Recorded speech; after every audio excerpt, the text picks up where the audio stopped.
이 논문은 이제 EMC라고 하는 학회 작년에 발표가 됐고, 뭐 같은 얘기 드린 것처럼 엄청난 건 아니지만 그래도 한 번쯤은 얘기를 하면 좋을 것 같아서 얘기를 했고요. 얘기를 하려고 하고 오늘은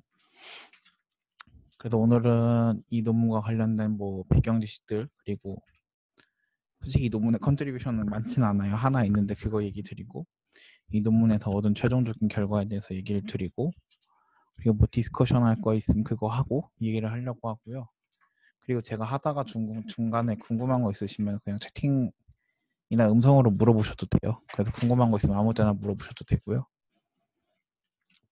그래서 어쨌든 이 논문은 결과적으로 MPU를 실험할 수 있는 환경을 만드는 논문이라고 할 수 있고요. 그래서 그 전에 MPU가 뭔지 한번 짚고 가려고 해요. 그래서 MPU는 다들 알고 계신 것처럼 뭐 신경망 프로세서라고 부르고, 그리고 이때 추론이나 뭐 학습에 관해서 특화된 프로세서다라고 얘기를 드릴 수 있고, 그리고 제가 생각했을 때 크게 이 MPU를 구현함에 있어서 세 가지 분류가 있는 것 같아요.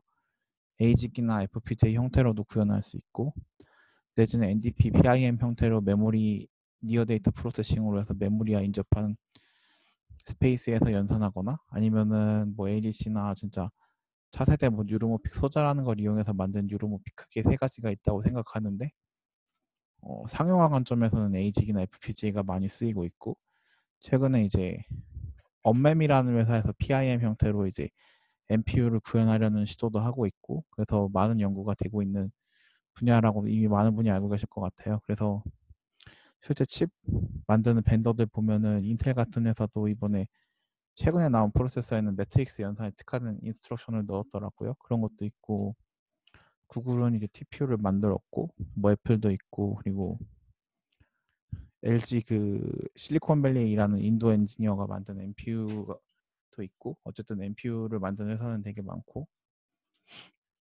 그리고 최근에 나오는 과제들도 보면은 MPU랑 관련되는 과제가 굉장히 많아요. 뭐 몇백억 대가 해당되는 과제들이 대부분 MPU랑 관련된 주제가 있는데, 이러한 MP는 우리 삶에 되게 많이 있다고 얘기해요. 대표적인 게 테슬라에서 자율주행차 만들 때 이제 FSD라는 칩이 있는데, 이 밑에 있는 칩이 FSD라는 칩에 이제 블록 다이어그램하고 이제 다이포터인데, 보시면은 가운데 GPU가 있고 그 밑으로 이제 MPU에 해당되는 애들이 있어요. 그래서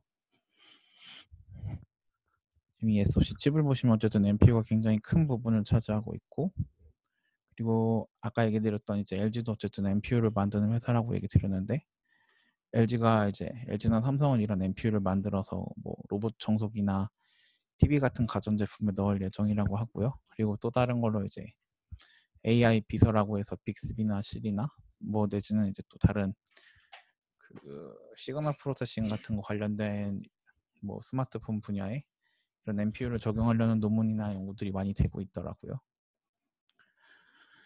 그래서 이렇게 MPU를 얘기 드렸고, 이 논문의 뭐 모티베이션이라고 하면은 딱 이건 것 같아요.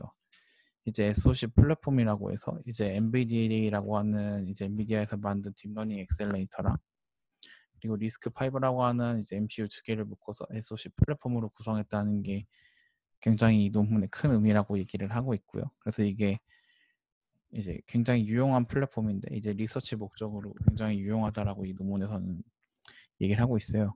그래서 이 밑에 있는 그림은 이제 리스크5를 이용해서 그 회사를 차린 회사 중에서 i5라는 회사가 있는데, 그 회사에서 보면은 이제 여기 요 왼쪽에 있는 요 보드가 이제 리스크5, 제가 기억하기로는 그 U540 SoC가 있는 보드고, 그 옆에 이제 FPGA를 붙여서 여기 이제 뭐 NVDA를 올려서 실제 돌리는 걸 얘네가 구현을 해서 오픈소스로 풀어놓은 상태고요. 뭐 그래서 이런 식으로 하드웨어를 구성하는데, 그래서 여기 보면은 요 빨간색으로 표시한 부분이 이제 FPGA에 해당되는 부분이고, 이 FPGA는 자일링스나 알테라 같은 회사 FPGA는 아니고 이제 마이크로셈이라고 하는 회사의 FPGA를 썼는데, 어쨌든 이 FPGA라는 게 되게 가격이 비싸요. 비싼 이유가 이제 FPGA라는 걸 간단하게 설명드리면은, 제가 원하는 회로를 올려서 테스팅할 수 있는 장비고, 그때그때마다 새로운 회로를 올릴 수 있는 대신에 올릴 수 있는 회로의 용량이 커지면 그만큼 가격이 비싸요. 그래서 뭐 얘네 같은 경우는 이런 게 한 7,000달러 정도 된다고 하니까 한국 돈으로 한 700만 원? 그 정도에 해당되는 이제 연구비가 없으면 실험을 할 수 없고, 또 다른 문제로는 이제 보통 프로세서라는 게 어느 정도 형태가 정형화되어 있는데, 그래서 이 오른쪽에 있는 그림은 이 300이라는 SoC, 그 리스크5가 포함된 SoC인데, 얘 같은 경우는 보시면은 캐시에 대한 그림이 별로 없어요. 뭐 그나마 데이터 S램 뭐 이런 게 한번 캐시일 건데, 얘 같은 경우는 이제 커스텀 엑셀레이터가 있으면 커스텀 엑셀레이터하고 캐시 사이에, 커스텀 엑셀레이터랑 이제 코어 사이에 뭐 캐시를 넣거나 하는 그런 컨피규레이션이 많이 떨어져요. 그래서 이 논문에서는 FPGA 가격이 너무 비싸기 때문에 그거를 대처하기 위해 이제 클라우드 리소스를 사용하는 파이어심이라는 것과, 그리고 이제 하드웨어 구성을 좀 프로그래밍 하듯이 바꿀 수 있는 시즐이라고 하는 하드웨어 디스크립션 랭귀지가 있어요. 그 두 가지를 사용해서 이 논문에서는 문제를 해결했었고요. 그래서 뒤에서 좀 더 설명을 드리겠지만, 이 논문에서는 어쨌든 SoC 플랫폼을 만드는 게 굉장히 이 논문의 컨트리뷰션이고 주안점이고, 그래서 여기서는 일단 두 가지를 섞었어요. 첫 번째로는 엔비디아에서 만든 NVDLA라고 하는 엑셀레이터를 사용했고, 이 엑셀레이터는 이제 실제 상용 칩으로도 쓰이고 있고, 그리고 이제 리스크5로 칩을 만드는 회사 중에 사이5라고 하는 회사가 있는데, 그 회사의 로켓칩이라고 하는 SoC 플랫폼이 있고, 그 두 개를 섞어서 이제 하나의 SoC 플랫폼을 만들었고, 이거를 이제 아마존에서 AWS 같은 서비스에서 동작할 수 있는 FPGA 서비스가 있어요. 그 서비스를 활용해서 클라우드에서 이제 FPGA 시뮬레이션 돌리는 플랫폼이 이제 파이어심이라고, 그 버클리에서 쓴 논문도 있고 실제 상용화되어 있는데, 이제 클라우드에서 돌릴 수 있는 FPGA 플랫폼에서 두 개의 인테그레이션한 거를 실제 돌리는 게 이 논문에서 실험을 했고요. 그래서 여기서는 뭐 이렇게 계속 강조를 하더라고요. Useful Platform for Conducting Research. 어쨌든 이렇게 정형화된 플랫폼이 있으면은 하드웨어 구현한 입장에서는 굉장히 뭔가 새로운 도전을 할 때 의미 있을 거라고 저도 생각은 하고요. 어쨌든 이런 얘기를 많이 해요. 그래서 뭐 간단한. 저 네. 궁금한 게 있는데, 네. 저 AWS 저기 F1 인스턴스가 저 FPGA 할 수 있는 걸로 알고 있는데, 네. 바로 그냥 거기다가 돌리면 되지 왜 다시 거기다 또 파이어심이랑 또 시뮬레이터 저런 것까지 써가지고 또 돌리는 건가요? 저도 처음에 할 때 그 생각했는데, AWS를 쓰면은 이제 예, FPGA를 만든다, 이제 FPGA를 이용해서 뭔가 아키텍처 설계하고 하다 보면은 이제 대부분 비바도 같은 툴들을 쓰잖아요. 어쨌든 예, FPGA 플래싱하는 툴을 쓰는데, 이 파이어심이란 게 어쨌든 비바도 같은 것도 호출을 하고, 네. 전반적으로 보면 그냥 이게 FPGA에 대한 엑셀레이션을 해주는 플랫폼이라기보다는 그냥 프로세서를 하나, 어떻게 설명을 드리면 좋을지 모르겠는데, 그냥 단순히 비바도 같은 존재는 아니고, 얘한테 뭐 저희가 예를 들어 프로세서를 만들면은 프로세서 안에 어쨌든 펌웨어 같은 것도 올리고 그런 일련의 작업들이 필요하잖아요. 근데 예, 예. 근데 제가 생각했을 때는 AWS는 그렇게 하기에는 뭔가 많이 불편함이 있을 것 같아요. 근데 이 파이어심이란 게 그런 걸 할 수 있는 전반적인 환경이 다 갖춰졌다. 그냥 그 정도로 생각을 해주시면 좋을 것 같아요. 저도 얘를 써보지는 않고 네. 파이어심에 돌아가는 코드를 가져다가 이제 제 연구실 서버에 세팅한 적은 있거든요. 그럼 저 NVDA 베일로그 코드는 네, F1 인스턴스에 바로 올릴 수 있지만, 네, 저렇게 다른 리스크5랑 엮어가지고 뭐 이것저것 해보기는 불편하니까 저 파이어심 써서 펌웨어도 이렇게 올라가 있는 상태에서 이렇게 쉽게 프로그램 뭐 올렸다 내렸다 하려고 저거 쓰는 걸 이렇게 네, 네, 네, 이해되나요? 네. 네. 예, 그래서 그냥, 고맙습니다. 예. 그냥 개발 환경 자체가 정말 그냥 잘 돼 있는 아, 플랫폼 정도로 생각해 주시면 좋을 것 같아요. 아, 근데 막상 회사들이 많이 안 쓴다 하더라고요. 또 그래요. 네. 이런 걸 말씀을 드렸고요. 그래서 여기 소개되는 NVDA도 간단하게 말씀드리면, 이제 엔비디아에서 만든 딥러닝 엑셀레이터고, 이건 이제 그 제슨 AGX라고 하는 이제 플랫폼이 있어요. 걔 안에 이제 볼타 GPU가 들어갔는데 걔 보면 이제 DL 엑셀레이터라고 하는 부분이 이제 NVDA에 해당되는 부분이고, 그리고 제슨 AGX 보드는 이 두 개가, 이 NVDA라고 하는 코어가 두 개가 들어가 있어요. 그래서 얘는 일단 얘는 논문에서 소개할 때는 CNN에 특화되어 있다고 하는데, 실제 돌려보면 이제 LSTM이나 RNN도 뭐 LSTM, RNN 그루 같은 모델도 돌릴 수 있고요. 그 대신에 이 제슨 AGX에 있는 NVDA를 쓰려면 TensorRT라는 별도의 또 API라고 할게요. 그 API를 써서 제어가 가능하더라고요. 저도 한번 써봤을 때. 그래서 얘는 일단은 오픈 소스로 공개되어 있고, 그리고 이제 얘 안에 보면은 이제 컨볼루션 코어라고 하는 게 이제 그 멀티플라이 어큐뮬레이트 연산기에 해당되는 부분인데, 얘의 개수나 이제 컨볼루션 버퍼의 크기를 조절해서 엣지 디바이스, 뭐 IoT 내지는 로우 파워 인퍼런스 디자인에 뭐 적용할 수 있다라고 얘기를 하고요. 그리고 아까 얘기해 주신 게 생각이 나서 말씀드리는데, 얘는 일단 아키텍처 모델링이 베릴로그로 되어 있지는 않고 시스템C로 모델링이 되어 있어요. 어쨌든 얘도 HLS로 설계가 되어 있고, 얘 안에서 이제 제가 HLS 코드에 대해서 그 컨피규레이션 가능한 부분이 있는데, 걔를 고치며 고쳐서 이제 실제 그 변환을 하면은 합성 가능한 베릴로그 형태로 나오더라고요. 그래서 뭐 그런 게 있다라고 말씀을 드릴 수 있고, 그리고 이게 그러면은 제가 예전에 그 NVDA 뭐 ORG인가 거기서 봤을 때는 네, 그럼 거기에 그 비바도 같은 그런 식의 C로 돼 있는 거예요? C++ 그 코드로 HLS? 네, 시스템C로 짜져 있고, 걔를 이제 아, 그 V 모드라고 따로 있거든요. 그 베릴로그 모드라고 하는 부분이 있는데, 거기를 네. 이제 컴파일해서 돌려주시면 이제 베릴로그 코드가 나와요. 합성 가능한 형태가. 아, 좀 아, 되게 특이하긴 해요. 아키텍처 보통은 제가 봤을 때 엑셀레이터 대부분은 솔직히 거의 다 뭐 베릴로그는 아니면 블루스택 베릴로그로 설계하는 걸 봤는데, 얘는 아무래도 좀 더 뭔가 가변성 같은 걸 많이 담기 위해서 시스템C로 설계를 된 것 같더라고요. 네. 고맙습니다. 네, 예. 예전에 저도 이거 만들 때 그 올려주신 자료 봤었거든요. 저요? 네, 그 많이 봤었거든요. 아, 처음에 NVDA 사용 기술실 예. 때. 저는 그냥 한번 써보기만 한 거예요. 그 안에는 잘 몰랐었거든요. 예.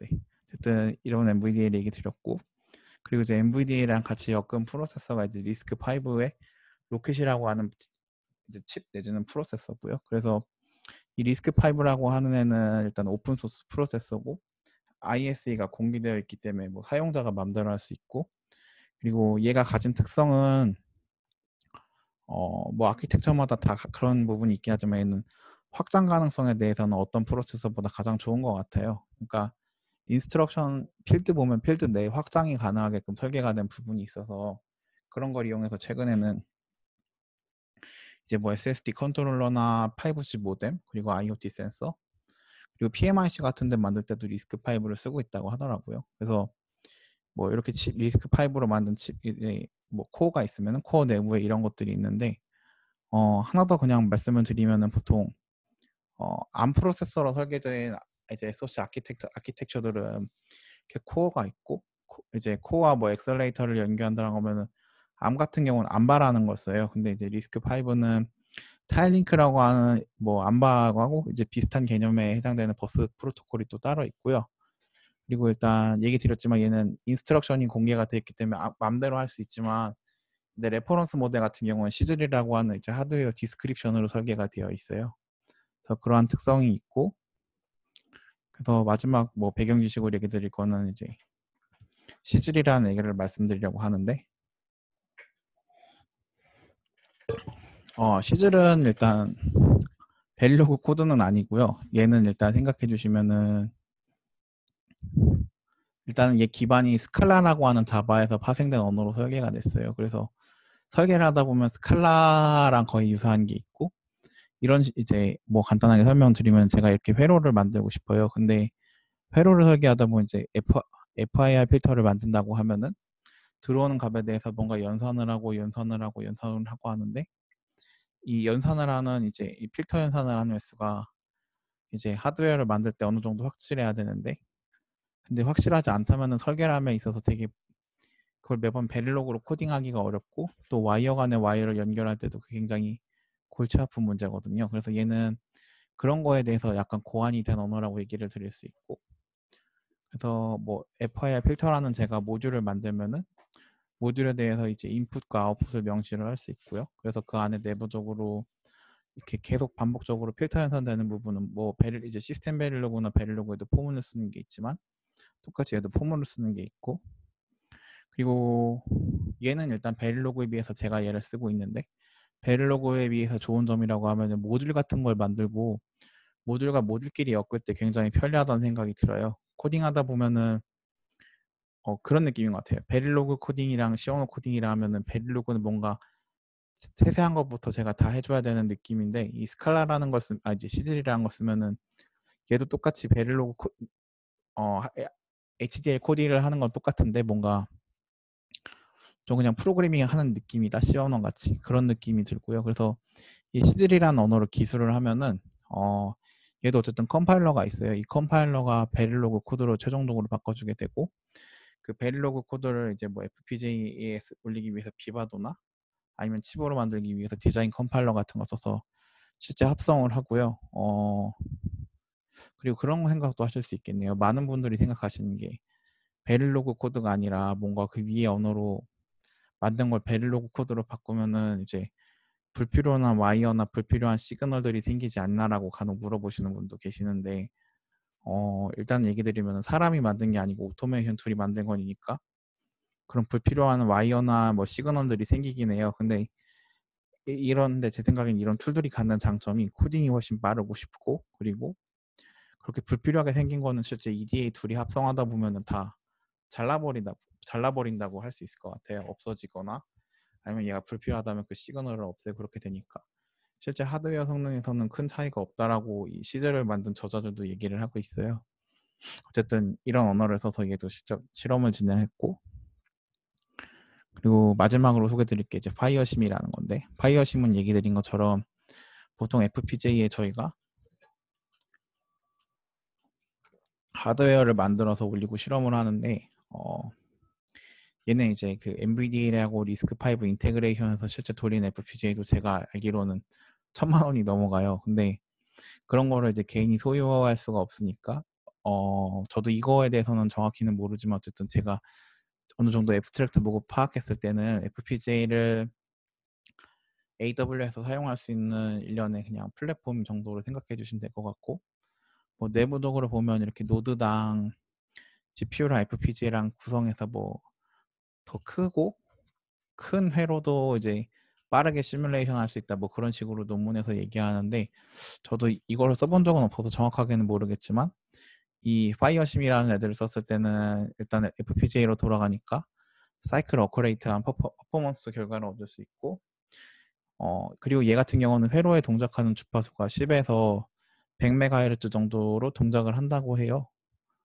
그래서 FPGA 특성상 주파수가 높은 걸 내지 못하니까 뭐 그런 걸 감안하더라도 퍼포먼스가 나쁜 건 아닌 거라고 생각은 하고 있고요. 그리고 비용 같은 경우가 되게 싸다고 얘기하는데 뭐 시간당 1.65달러라고 하는데 혹시나 나중에 한번 써보시는 분 있으면 써보고 한번 말씀 좀 해주세요. 저도 궁금하더라고요. 얼마나 좋을지.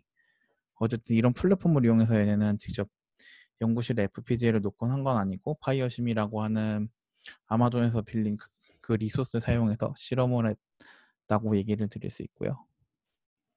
그래서 이 논문에 뭐 이 논문을 읽어보신 키 컨트리뷰션이라고 막 주저주저 적어놨는데 제가 봤을 때는 이렇게 그 로켓 코어라고 하는 리스크5 코어랑 NVIDIA랑 서로 돌아갈 수 있게끔 이제 인테그레이션 한 게 첫 번째 그 컨트리뷰션이라고 생각하고요. 그리고 보통 저희가 프로세서가 있고 프로세서가 이제 데이터를 가져오기 위해서는 D램에서 데이터를 가져오는데 D램에서 데이터를 가져와서 이걸 이제 보통 프로세서에 이 칩에 프로세서나 엑셀러레이터에 이제 뿌리기 위해서 첫 번째 걸치는 게 이제 캐시, L2 캐시 뭐 그런 것들이 있는데 그런 거에 대해서 이 논문에서 실험을 좀 진행을 했어요.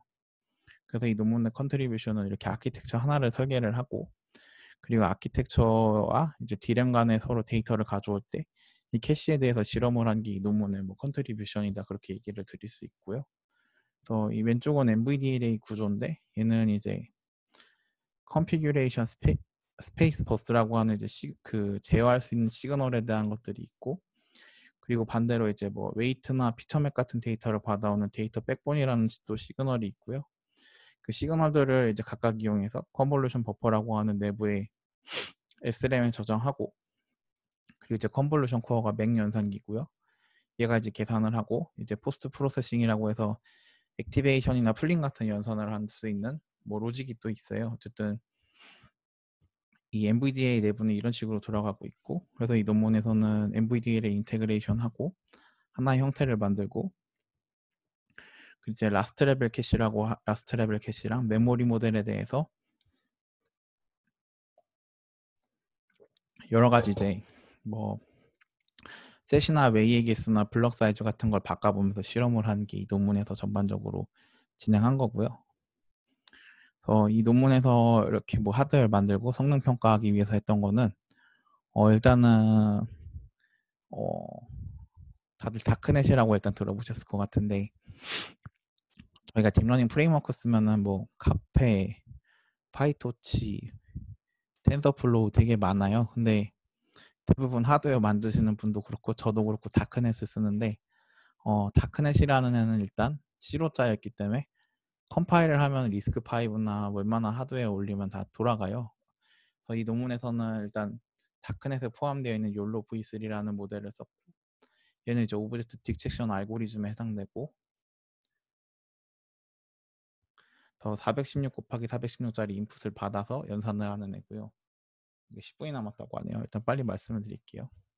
그리고 이게 어쨌든 이렇게 많은 하드웨어를 FPGA에 올렸는데 FPGA 자체가 높은 주파수로 동작하는 게 안 돼요. 그래서 뭐 그런 것도 있고, 그리고 지금 NVDA 인테그레이션한 구조는 코어랑 이제 NVDA랑 서로 동작 주파수가 같아서 둘 다 좀 느린 주파수로 동작하는 게 있고, 뭐 실험을 위해서는 이렇게 실험을 위해서 이렇게 구성을 했다고 해요. 뭐 프로세서는 그 로켓 코어 4개 있고 뭐 이노더로 했고, 그리고 NVDA는 맥연산기가 2048개 있고, 나머지 캐시 구성 같은 경우는 이렇게 했고, 그리고 실험하다 보면은 이제 보통 딥러닝 같은 경우는 플로팅 포인트 연산으로 돌아가는데, 이제 컨볼루션 레이어 같은 부분은 이제 플로팅 포인트 데이터를 인트팔로 퀀타이제이션 하고, 퀀타이제이션 한 걸 이제 NVDA에 돌렸다고 얘기를 하고요. 그래서 얘네가 다 최종적으로 돌렸을 때 결과는 일단 이렇다고 얘기를 해요. 그래서 4개 코드 코어를 썼는데 이 플랫폼에서, 그래서 프로세서에서는 이제 오픈FP에 써서 멀티 스레딩 했는데 프로세서에서는 66ms 걸렸고 NVDA에서는 67ms 걸렸다고 하고요.